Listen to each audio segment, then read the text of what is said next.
ત્યારે મોટી એક અપડેટ આવી રહી છે। વલસાડ પારડીમાં પાણીમાં તણાયેલા જે દંપતી હતા તેમાં માતા પુત્રીના મોત નિપજ્યા છે, મૃતદેહ મળી આવ્યા છે। આ મોટા સમાચાર સામે આવી રહ્યા છે। પારડીમાં પાણીમાં તણાયેલા માતા અને પુત્રીના મોત નિપજ્યા છે અને પતિનો બચાવ થયો છે। વલસાડના પારડીમાં એક કાર તણાઈ હતી જેમાં માતા પુત્રીના મોત નિપજ્યા છે। એનડીઆરએફે રેસ્ક્યુ કર્યું છે, શોધખોળ યથાવત હતી અને ત્યારબાદ કાર મળી આવી છે અને કારમાંથી માતા પુત્રીના મોત નિપજ્યા છે, મૃતદેહ મળી આવ્યા છે।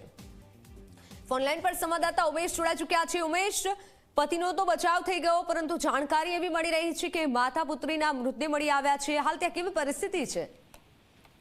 જી મિત્તલ, ચોક્કસથી જે રીતે ગતરોજ મોડી રાત્રે જે વલસાડ જિલ્લાના પારડી તાલુકાના જે તરમલિયા ગામ છે તે તરમલિયા ગામ ખાતે જે કાર તણાઈ હતી તેમાં જે પતિ છે તેનો તો બચાવ થયો હતો પરંતુ જે માતા અને જે પુત્રી હતા તે કારમાં ફસાઈ ગયા હતા અને ત્યારબાદ જે મોડી રાત્રે છે તે એનડીઆરએફની ટીમ તથા જે સ્થાનિક તરવૈયાઓની ટીમ છે તેના દ્વારા શોધખોળ હાથ ધરવામાં આવી હતી। હાલ તો જે મૃતદેહો છે તે મળી આવ્યા છે, સાથે સાથે જે કાર છે તે પણ મળી આવી છે અને જે એનડીઆરએફની ટીમ છે તેમના દ્વારા જે કાર અને જે મૃતદેહ છે તેને બહાર કરવામાં વહીવટી તંત્ર દ્વારા વારંવાર અપીલ કરવા છતાં જે લોકો છે તે જોખમી રીતે નીચાણવાળા બ્રિજ પરથી પસાર થતા હોય છે અને આવી ઘટના બનતી હોય છે ત્યારે હાલ તો જે એનડીઆરએફની ટીમ છે તેના દ્વારા જે માતા અને પુત્રીનો મૃતદેહ બહાર કરવામાં આવ્યો છે અને કાર પણ બહાર કરવામાં આવી છે। જી બિલકુલ, આભાર માહિતી બદલ।